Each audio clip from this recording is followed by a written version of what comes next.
Hello दोस्तों, मैं Anil Kumar smart IQ classes में आपका स्वागत करता हूं। आज हम लोग संविधान का अध्ययन करेंगे।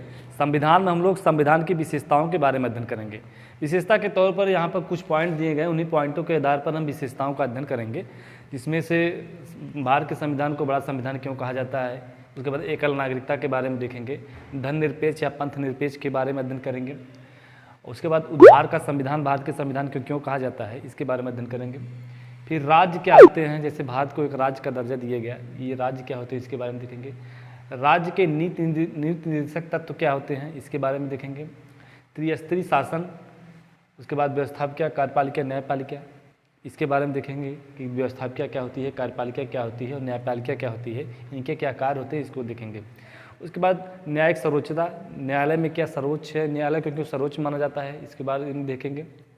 और संघीय शासन क्या होता है, संघीय शासन क्या होता है, एकात्मक शासन क्या होता है, इसके बारे में देखेंगे। उसके बाद संसदात्मक शासन या अध्यक्षात्मक शासन के साथ तुलना करते हुए इसका अध्ययन करेंगे। उसके बाद कठोर और लचीले संविधान के बारे में देखेंगे।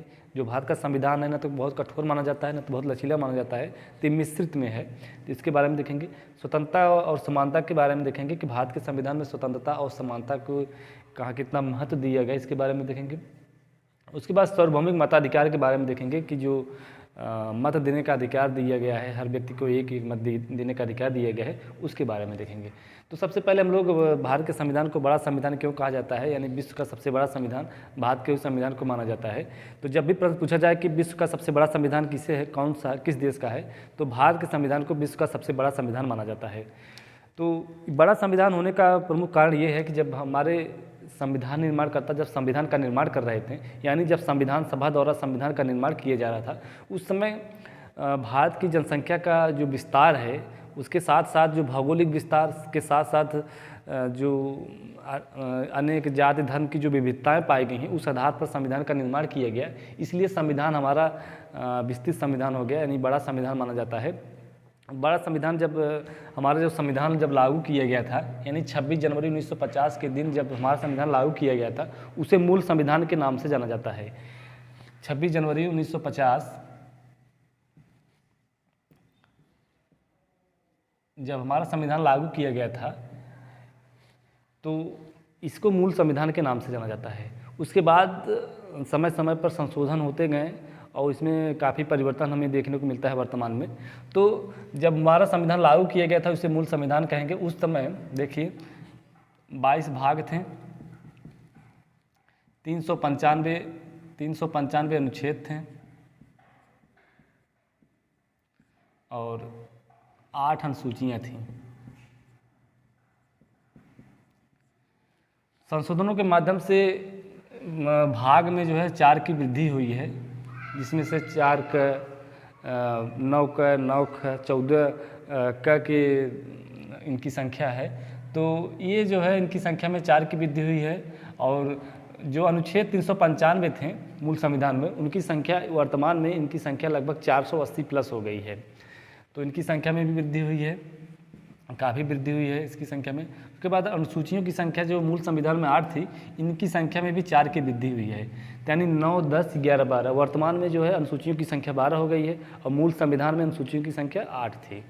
तो हम लोग सबसे पहले देखते हैं भाग में जो वृद्धि की गई है, यानी 4 की, उसके बारे में समझने का प्रयास करते हैं। देखिए, जब संविधान की मूल संविधान यानी जब मूल संविधान जब लागू किया गया था, उसमें 22 भाग थे, लेकिन वर्तमान में जो है इसमें जो है अनेक प्रकार के संशोधनों के माध्यम से कई प्रकार के भाग जोड़े गए हैं, जिसमें से 4 भाग हैं। देखिए 4 का, जिसे मूल कर्तव्य के नाम से जाना जाता है, और ये 42वें संविधान संशोधन के माध्यम से जोड़ा गया था। ये मूल कर्तव्य है, ये मूल कर्तव्य या मौलिक कर्तव्य कहिए। और ये जो है 42वें संविधान संशोधन के माध्यम से जोड़ा गया था।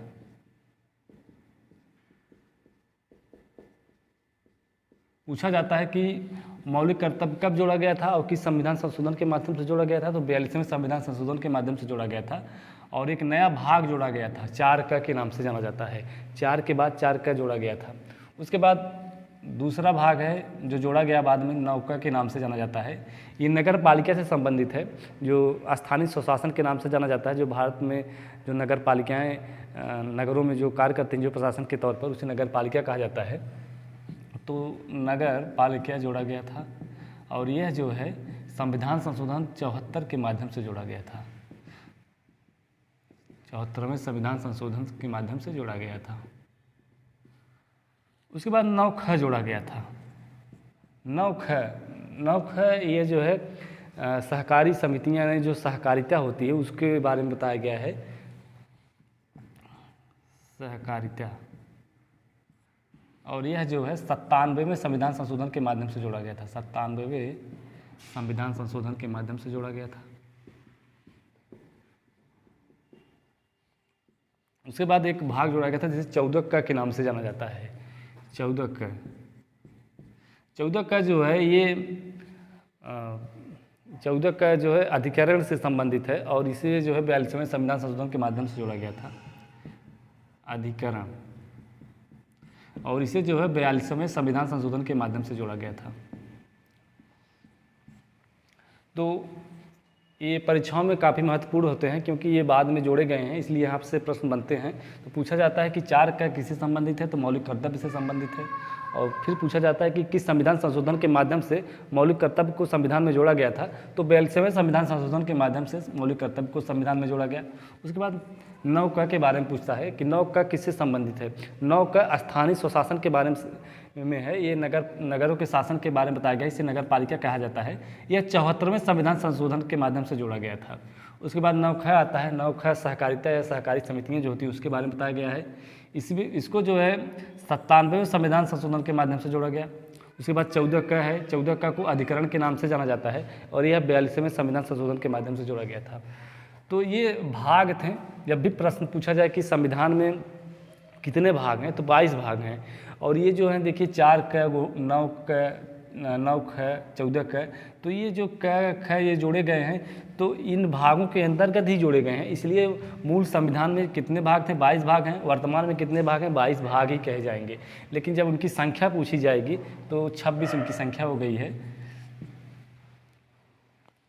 तो लेकिन ये इतना ध्यान देना है कि आपको जो है ये जो है मूल संविधान में कितने भाग हैं, 22 भाग हैं। वर्तमान में कितने भाग हैं, 22 भाग हैं। इसको ध्यान दीजिएगा।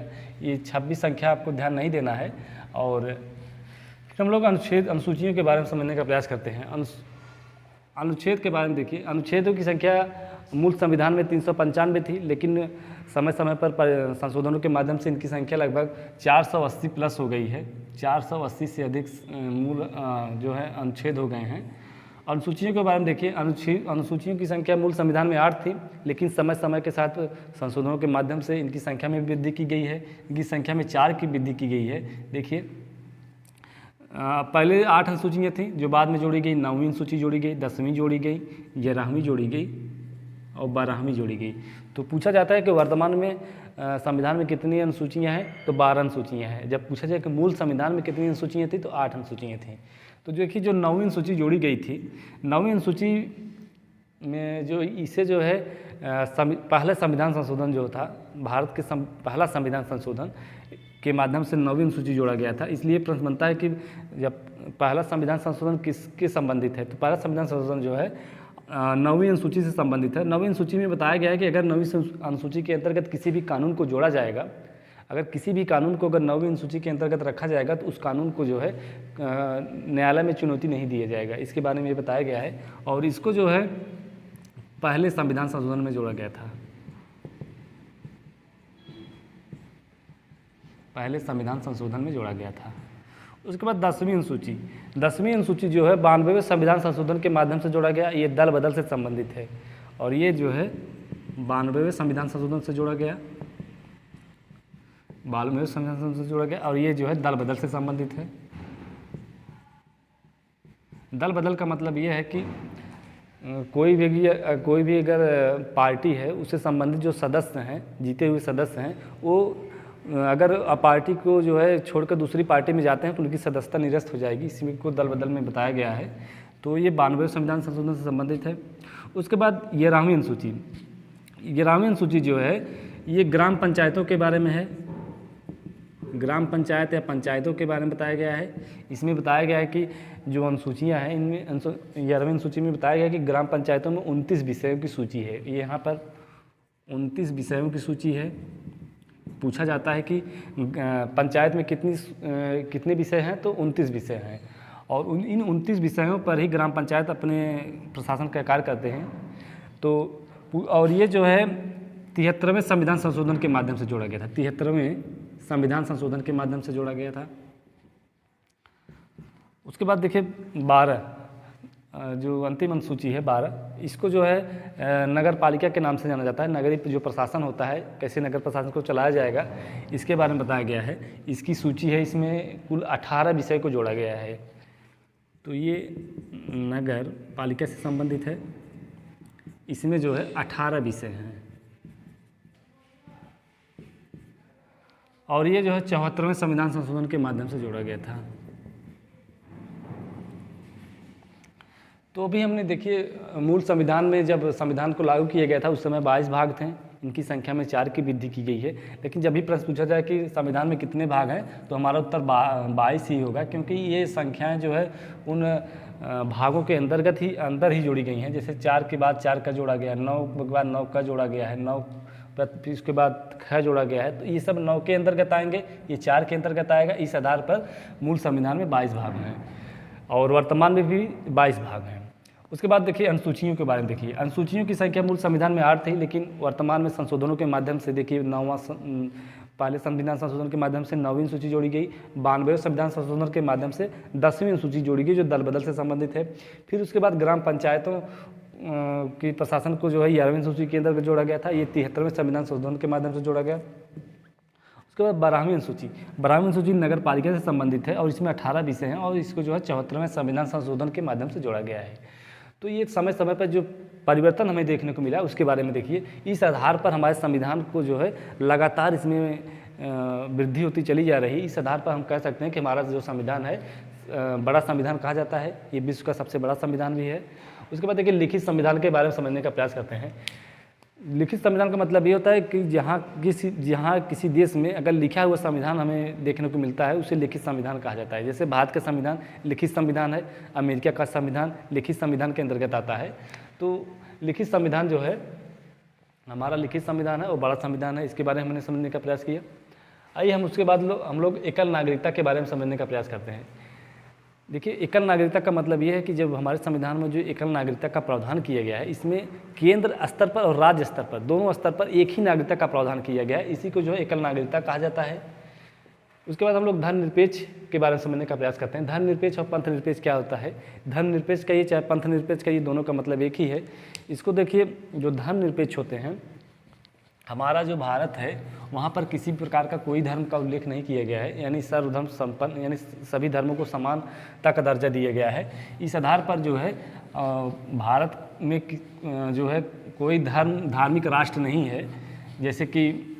जैसे नेपाल हुआ, नेपाल जो है हिंदू राष्ट्र का दर्जा प्राप्त देश है, और पाकिस्तान हुआ इस्लामिक कंट्री के नाम से जाना जाता है। लेकिन हमारा भारत जो है वो किसी भी धर्म के फेवर में नहीं होता, क्योंकि हमारे देश में कई प्रकार के धर्म हैं। इसलिए जो है उन धर्मों को समानता के लिए उनको जो है कोई धार्मिक राष्ट्र घोषित नहीं किया गया है। तो हमारा जो संविधान में धर्मनिरपेक्ष राष्ट्र है, इसका उल्लेख जो है देखिए, जब हमारा मूल संविधान लागू किया गया था उस समय प्रस्तावना में धर्मनिरपेक्ष या पंथनिरपेक्ष की बात नहीं की गई थी। लेकिन 42वें संविधान संशोधन के माध्यम से प्रस्तावना में जो है धर्म या पंथनिरपेक्ष की बात किया गया है। तो पूछा जाता है कि जो मूल संविधान की जो प्रस्तावना थी उसमें जो है धर्मनिरपेक्षता की बात नहीं की गई थी, लेकिन 42वें संविधान संशोधन के माध्यम से इसमें पंथनिरपेक्ष शब्द जोड़ा गया था। देखिए, जो हमारी प्रस्तावना थी, मूल प्रस्तावना में 42वें संविधान संशोधन के माध्यम से 42वें संविधान संशोधन में पंथनिरपेक्ष शब्द जोड़ा गया था। पंथनिरपेक्ष कहिए चाहे धर्मनिरपेक्ष कहिए, दोनों का मतलब एक ही होता है। पंथनिरपेक्ष शब्द जोड़ा गया था। तो जब भी प्रश्न पूछा जाए कि प्रस्तावना में जो है पंथनिरपेक्ष शब्द कब जोड़ा गया था, तो 42वें संविधान संशोधन के माध्यम से ही पंथनिरपेक्ष शब्द को जोड़ा गया था। उसके अलावा अनुच्छेदों में भी धर्म के बारे में बताया गया है। जैसे अनुच्छेद 15 बताता है कि मूल वंश, धर्म और जात के आधार पर विभेद नहीं किया जाएगा, इस अनुच्छेद 15 में बताया गया है। वहीं पर अनुच्छेद 25 में बताया गया है कि कोई भी व्यक्ति किसी भी धर्म में जा सकता है और किसी धर्म का पालन कर सकता है, इसके बारे में बताया गया है। तो ये प्रस्तावना में जो है 42वें संविधान संशोधन के माध्यम से पंथ निरपेक्ष शब्द जोड़ा गया था। ये मोस्ट इंपॉर्टेंट है, इसको ध्यान दीजिएगा। उसके बाद हम लोग देखिए भारत के संविधान को उधार का संविधान क्यों कहा जाता है, इसको समझने का प्रयास करते हैं। देखिए जो भारत का संविधान है उसे उधार का संविधान कहा जाता है। मतलब जो भारत का संविधान जब हमारे संविधान निर्माण करता है, यानी जब संविधान सभा संविधान का निर्माण कर रही थी, उस समय जो है यहाँ पर आंतरिक और बाह्य स्रोतों के आधार पर संविधान का निर्माण किया गया था। आंतरिक स्रोत का मतलब ये है भारत शासन अधिनियम 1935। देखिए जो भारत शासन अधिनियम 1935 है उसे आंतरिक स्रोत के अंतर्गत रखेंगे, और बाह्य स्रोत के अंतर्गत जो है अनेक देशों से जो संविधान को जो उसमें अच्छी अच्छी चीज़ें को ग्रहण किया गया है संविधान सभा में, संविधान सभा द्वारा, और जो संविधान में जोड़ा गया है उसको जो है बाह्य स्रोत के अंतर्गत रखेंगे। देखिए जो भारत शासन अधिनियम 1935 है, भारत शासन अधिनियम 1935, इसको जो है ये आंतरिक स्रोत के अंतर्गत रखा गया। भारत शासन अधिनियम के द्वारा ही हमारे देश का जब संविधान का निर्माण किया जा रहा था, कई अनुच्छेद जो है भारत शासन अधिनियम से जोड़े गए हैं। उसके अलावा जो है बाह्य स्रोत के अंतर्गत जो बाहरी देश थे, यानी विदेशों के जो देश थे, जैसे अमेरिका के संविधान से जैसे मूल अधिकार लिया गया था, और जर्मनी के संविधान से आपातकाल की व्यवस्थाएं जो थी वहाँ पर उसको जो भी जोड़ा गया है भारत के संविधान में। उसके अलावा नीति निर्देशक तत्व को आयरलैंड से लिया गया है, और उसके अलावा जो संसदात्मक शासन प्रणाली है उसे जो है ब्रिटेन से लिया गया। इस आधार पर जो है भारत को जो है अनेक देशों के संविधान को ग्रहण करने के बाद भारत के संविधान का निर्माण किया गया है, इसलिए भारत के संविधान को उधार का संविधान कहा जाता है। आइए हम लोग राज्य के बारे में समझने का प्रयास करते हैं। देखिए राज्य का मतलब ये होता है किसी निश्चित भूभाग के अंतर्गत रह रहे व्यक्तियों के समूह के प्रशासन को चलाने के लिए एक राजनीतिक सत्ता की आवश्यकता होती है, उसी को राज्य कहा जाता है। देखिए कोई एक निश्चित क्षेत्रफल है और इस क्षेत्रफल के अंतर्गत रह रहे समूह को चलाने के लिए, प्रशासन को चलाने के लिए एक राजनीतिक सत्ता की जो ज़रूरत होती है उसी को राज्य कहा जाता है। तो इस आधार पर हम कह सकते हैं इसमें जो है हमें 4 मूलभूत तत्व प्राप्त होते हैं, जैसे कि यहाँ पर जनसंख्या होनी चाहिए, उसके बाद यहाँ पर जनसंख्या होनी चाहिए, एक निश्चित क्षेत्र होना चाहिए, उसके बाद यहाँ पर जो है एक सरकार होनी चाहिए, सरकार जो प्रशासन के कार्यों को कर सके, जनसंख्या को नियंत्रित कर सके, यानी जनसंख्या जो भारत में जो मतलब जो जनसंख्या है उस देश की, उसको सही ढंग से प्रशासन के कार्यों को कर सके, इसके लिए सरकार की आवश्यकता होती है। उसके बाद देखिए संप्रभुता, तो इन 4 तत्वों के आधार पर ही किसी राज्य का निर्माण किया जाता है, जिसमें जनसंख्या होनी चाहिए, एक निश्चित क्षेत्र होना चाहिए, उसके बाद प्रशासन के कार्यों को चलाने के लिए एक सरकार होनी चाहिए, और संप्रभुता होनी चाहिए। संप्रभुता का मतलब ये है कि किसी बाहरी राष्ट्र का कोई हस्तक्षेप न हो, उसे संप्रभु राष्ट्र के नाम से जाना जाता है। तो इस आधार पर हम कह सकते हैं कि भारत एक जो है राष्ट्र है, राष्ट्र कहिए चाहे राज्य कहिए, दोनों का मतलब ये है, राज्य कहिए चाहे राष्ट्र कहिए, दोनों का मतलब एक है। तो भारत जो है एक संप्रभु राष्ट्र है, इस आधार पर भारत एक राज्य है। लेकिन स्वतंत्रता के पहले भारत एक राज्य नहीं था, स्वतंत्रता के पहले उससे जनसंख्या थी, वहाँ पर जनसंख्या थी, निश्चित क्षेत्रफल भी था, सरकारें भी वहाँ पर कार्य कर रही थी, जो अंग्रेज थे वो अपने प्रशासन को कार्य कर रही थी, लेकिन वहाँ पर संप्रभुता नहीं थी, क्योंकि जो भारत के प्रशासन था वो अंग्रेजों द्वारा चलाया जा रहा था, विदेशी शक्तियों द्वारा चलाया जा रहा था, इसलिए वहाँ पर संप्रभुता नहीं थी। लेकिन जब बाद में जब भारत 26 जनवरी 1950 के बाद जब अपने संविधान का निर्माण करता है, उसके बाद जो है भारत एक संप्रभु राष्ट्र बनता है, इस आधार पर जो है भारत एक राज्य का दर्जा प्राप्त करता है। तो यहाँ पर हमने राज्य के बारे में समझने का प्रयास किया। आइए हम लोग नीति निर्देशक तत्वों के बारे में समझने का प्रयास करते हैं। इसमें बताया गया है कि सरकारें किस प्रकार अपने कानून को लागू करेंगी और किस प्रकार कानून को बनाएंगी, इसके बारे में यहाँ बताया गया है। जैसे कि इसको जो है संविधान के भाग 4 में जोड़ा गया है, और यहाँ पर अलग अलग अनुच्छेदों के माध्यम से उसमें जो है वर्णन किया गया है। इसमें जो है सरकार के प्रशासनिक कार्यों के बारे में बताया गया कि आप किस प्रकार से प्रशासन के कार्यों को करेंगे। उसके बाद देखिए त्रिस्तरीय शासन व्यवस्था। त्रिस्तरीय शासन व्यवस्था पूरे विश्व में भारत एक ऐसा देश है जहाँ पर त्रिस्तरीय शासन की व्यवस्था में देखने को मिलती है। त्रिस्तरीय शासन व्यवस्था का मतलब ये होता है, यहाँ पर 3 प्रकार के, जैसे ये शासन हो गया, शासन को जो है 3 भागों में बांटा गया है, एक केंद्र के शासन, एक राज्य का और उसके बाद एक जो है नगरीय शासन या स्थानीय स्वशासन के बारे में जानते हैं। इसे स्थानीय स्वशासन भी कह सकते हैं, इसे स्थानीय स्वशासन या लोकल गवर्नमेंट भी कहा जाता है इसे। तो लोकल गवर्नमेंट का मतलब ये है कि जो गांव में जो प्रशासन चलाया जाता है ग्राम प्रधान द्वारा, और या नगरों में जो नगर पालिकाएँ अपने ढंग से प्रशासन का कार्य करती हैं, उसे स्थानीय स्वशासन के नाम से जाना जाता है। तो एक मतलब यहाँ पर शासन जो है 3 स्तर पर चलाया जाता है कि केंद्र और राज्य और तीसरा जो है स्थानीय स्वशासन यानी लोकल गवर्नमेंट। इस आधार पर शासन को जो है यहाँ पर त्रिस्तरीय शासन की बात किया गया है। उसके बाद आइए हम लोग व्यवस्थापिका, कार्यपालिका, न्यायपालिका को समझते हैं।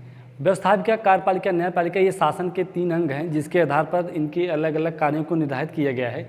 इसमें व्यवस्थापिका का जो कार्य है ये कानून का निर्माण करती है और देश की नीतियों को निश्चित करती है।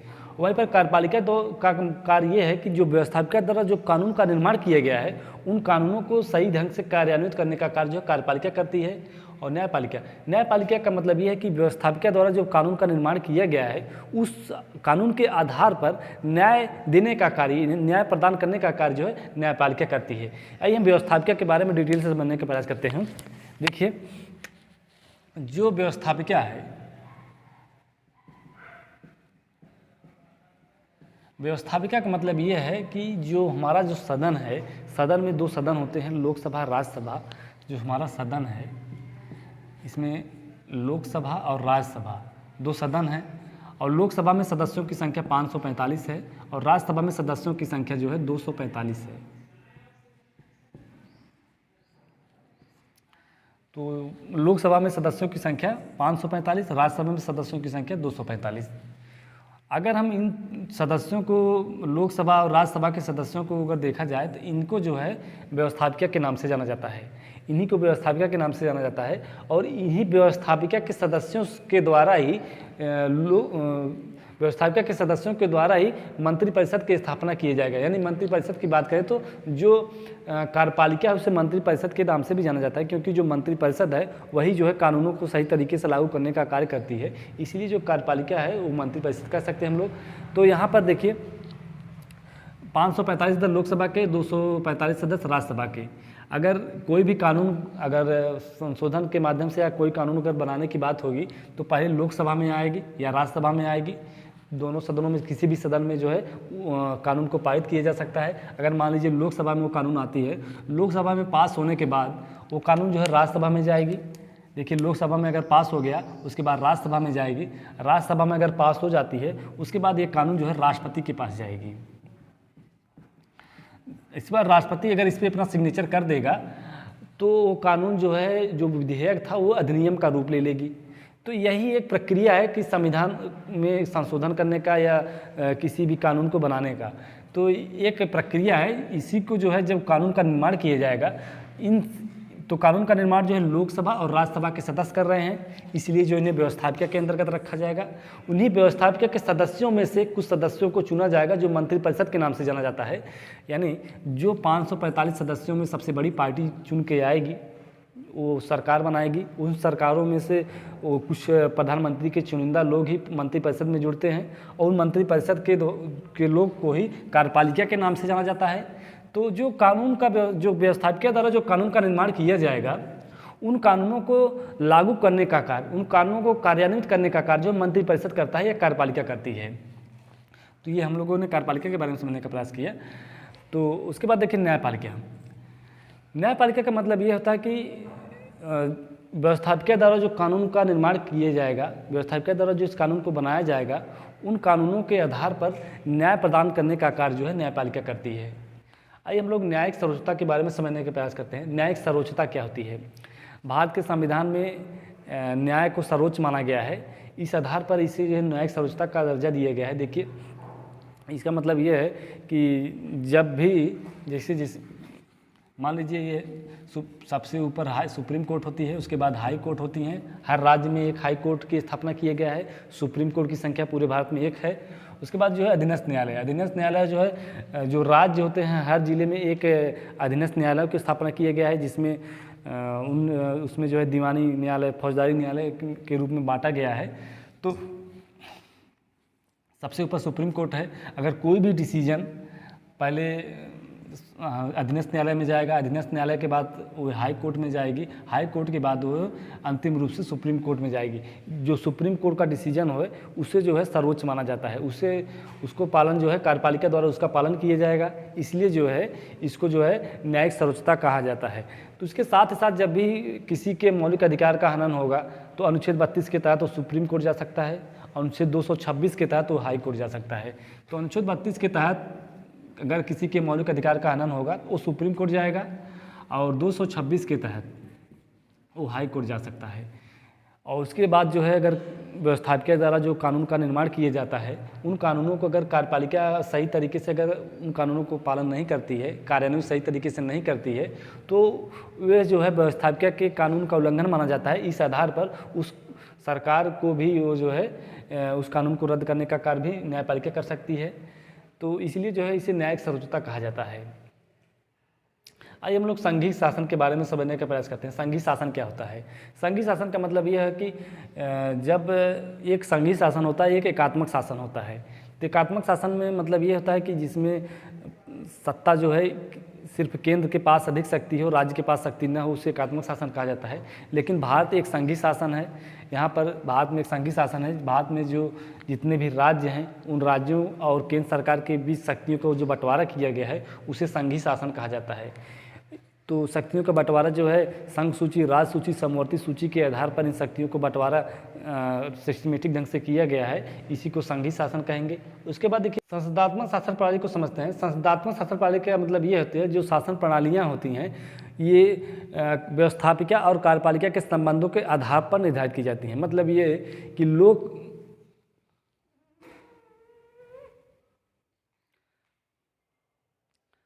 अब हम लोग संसदात्मक शासन प्रणाली को समझते हैं। संसदात्मक शासन प्रणाली का मतलब ये होता है, आइए हम लोग संसदात्मक शासन प्रणाली को समझते हैं। देखिए व्यवस्थापिका और कार्यपालिका के संबंधों के आधार पर शासन का निर्धारण किया जाता है। मतलब ये कि व्यवस्थापिका और कार्यपालिका के संबंधों के आधार पर ही शासन को दो भागों में बांटा जाता है, एक संसदात्मक शासन प्रणाली और दूसरा है अध्यक्षात्मक शासन प्रणाली। जो हमारे देश का जो संविधान है वो संसदात्मक शासन प्रणाली के अंतर्गत आता है, यानी हमारे देश का जो शासन किया जाता है वो संसदात्मक शासन प्रणाली के अंतर्गत आता है। वहीं पर जो अमेरिका का जो संविधान है वहाँ पर अध्यक्षात्मक शासन प्रणाली है। मतलब अगर इन दोनों देशों के राष्ट्रपतियों की अगर तुलना की जाए तो इस चीज़ को हम काफ़ी बेहतर ढंग से समझ सकते हैं। देखिए जो भारत का जो राष्ट्रपति होता है उसके पास सैद्धांतिक तौर पर पूर्ण शक्ति संपन्न है, लेकिन व्यवहारिक तौर पर उसके पास कोई शक्ति नहीं है। मतलब ये व्यवहारिक तौर का मतलब ये है कि जो कार्यपालिका शक्तियाँ हैं हमारे देश के राष्ट्रपति के पास जो है कार्यपालिका वास्तविक कार्यपालिका शक्ति प्राप्त नहीं है, जबकि जो प्रधानमंत्री हमारे देश का है उसे जो है वास्तविक कार्यपालिका शक्ति प्राप्त है।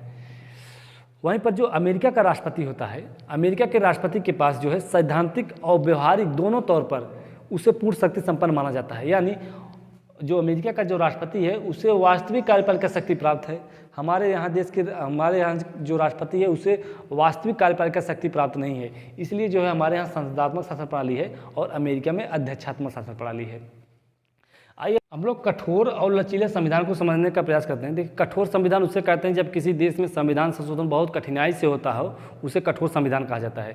और लचीले संविधान की बात अगर की जाए तो लचीले संविधान उसे कहेंगे जब किसी देश में बहुत आसानी से किसी संविधान संशोधन हो जाता है, उसे लचीले संविधान कहेंगे। लेकिन हमारे देश का संविधान मिश्रित संविधान है। हमारे देश में कठोर भी संविधान भी है और लचीला संविधान, इसलिए हमारे देश में मिश्रित संविधान कहा जाता है। देखिए जो हमारे देश का संशोधन है, जब हमारे देश का संविधान संशोधन होगा, यहाँ पर दो तरीके से संविधान संशोधन हमें देखने को मिलता है। एक होता है लचीले संविधान के तौर पर हम लोग साधारण बहुमत की बात करते हैं, और एक होता है विशेष बहुमत। जो कठोर संविधान है हमारे यहाँ, जब हमारे यहाँ कठोर संविधान या विशेष बहुमत की बात अगर की जाए तो यहाँ पर लगभग 2/3 सदस्यों का समर्थन चाहिए किसी भी विधेयक को पास होने के लिए। मतलब ये अगर लोकसभा में कोई विधेयक पारित किया जाता है, उसको पास होने के लिए 2/3 सदस्यों की आवश्यकता होगी। जब 2/3 सदस्यों की आवश्यकता होगी तो उसे जो है कठोर संविधान माना जाएगा। तो लोकसभा से पास होने के बाद जब ये राज्यसभा में जाएगा तो राज्यसभा में भी इसे 2/3 सदस्यों की आवश्यकता होगी। तो उसके बाद जब यहाँ से पास होकर राष्ट्रपति के पास जाएगा तो वो जो है एक अधिनियम का रूप लेगा। इसे जो है कठोर संविधान के तौर पर माना जाता है। तो हमें अभी कठोर संविधान के देखिए। अब लचीला संविधान देखिए। लचीले संविधान का मतलब ये होता है कि जो साधारण बहुमत के द्वारा जो संविधान संशोधन किया जाता है वो लचीले संविधान के अंतर्गत रखा जाता है। मतलब लचीले संविधान का मतलब ये है कि सदन में उपस्थित सदस्यों की संख्या का आधे से अधिक, मतलब कि जो जितने भी सदस्य, चाहे लोकसभा में मान लीजिए 400 सदस्य उपस्थित हैं, 400 का आधा बटे 1 + 1, तो अगर 201 सदस्य अगर किसी भी विधेयक को अगर समर्थन में है तो वो विधेयक जो है उस सदन से पास हो जाता है। उसके बाद वो सदस्य, उसके बाद ये दूसरी सदन में जाएगा।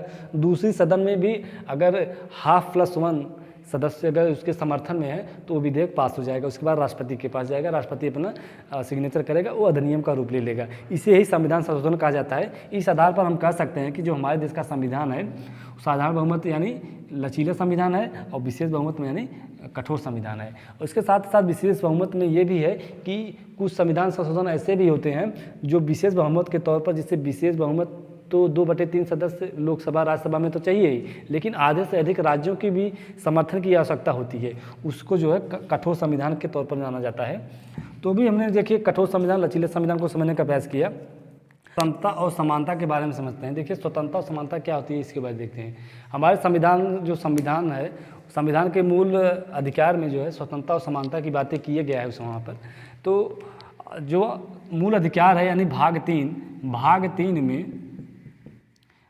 3 में एक समानता का अधिकार है, दूसरा स्वतंत्रता का अधिकार है। देखिए जो समानता का अधिकार है, समानता के अधिकार में भाग 14 और अनुच्छेद 14, 15, 16, 17 और 18 इनको जो है समानता के अधिकार के अंतर्गत रखा गया है। अगर भाग अनुच्छेद 14 की बात की जाए तो कहा जाता है कि इस अनुच्छेद 14 का मतलब ये है कि विधि के समक्ष समानता की बात किया गया है, और 15 में कहा गया है कि धर्म, मूल, वंश, जाति के आधार पर किसी पर विभेद नहीं किया जाएगा। वहीं पर अनुच्छेद 16 जो कहा जाता है कि लोक नियोजन में समानता होगी, और 17 में बताया गया है कि अस्पृश्यता का अंत की बात किया गया है, और 18 में जो है उपाधियों की बात किया गया है। तो इस आधार पर जो है यहाँ पर समानता के बारे में भी बताया गया है कि हमारा संविधान जो है उसमें समानता का बेहतर ढंग से उसका उल्लेख किया गया है।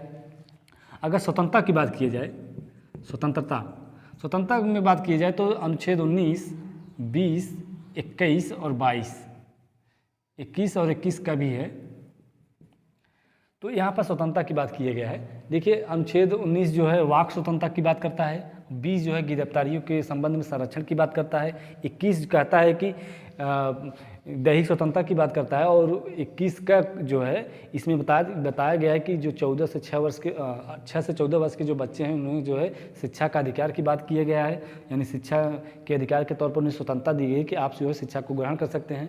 उसके बाद देखिए 22 में बताया गया है कि जो अपराधियों को संरक्षण के बारे में बताया गया है। तो इस प्रकार से हमारे देश में जो है स्वतंत्रता और समानता की बेहतर ढंग से परिभाषित किया गया है। तो वहाँ पर हमने स्वतंत्रता समानता के बारे में देखा। अब हम लोग सार्वभौमिक मताधिकार को समझने का प्रयास करते हैं। सार्वभौमिक मताधिकार क्या होता है? देखिए हमारे देश में जो मत देने का अधिकार है, जो भी हमारे देश के नागरिक हैं सबको जो है मत देने का अधिकार प्राप्त है। वो सभी लोग अपना एक एक मत दे सकते हैं, चाहे अमीर हो चाहे गरीब हो, सबको एक ही मत देने का अधिकार है। इसी को जो है सार्वभौमिक मताधिकार के अंतर्गत रखा गया है। तो अभी हमने जो है संविधान की विशेषता के तौर पर बड़ा संविधान क्यों कहा गया, लिखित संविधान क्यों कहा गया, इसके बारे में समझने का प्रयास किया। उसके बाद देखिए धर्मनिरपेक्ष, पंथ निरपेक्ष क्या होता है, उधार का संविधान को भारत के संविधान क्यों कहा जाता है ये समझा। राज्य क्या होते हैं इसके बारे में हमने समझा। उसके बाद देखिए त्रिस्तरीय शासन क्या होता है, व्यवस्थापिका, कार्यपालिका, न्यायपालिका के संबंधों के आधार पर हम लोगों ने संसदात्मक शासन प्रणाली और अध्यक्षात्मक शासन प्रणाली को समझने का प्रयास किया। उसके बाद कठोर और लचीला संविधान क्या होता है इसको देखा। उसके बाद सार्वभौमिक मताधिकार के बारे में समझने का प्रयास किया। तो इस प्रकार हम लोग आज संविधान की विशेषताओं के बारे में अध्ययन किया। अब मिलते हैं नेक्स्ट क्लास।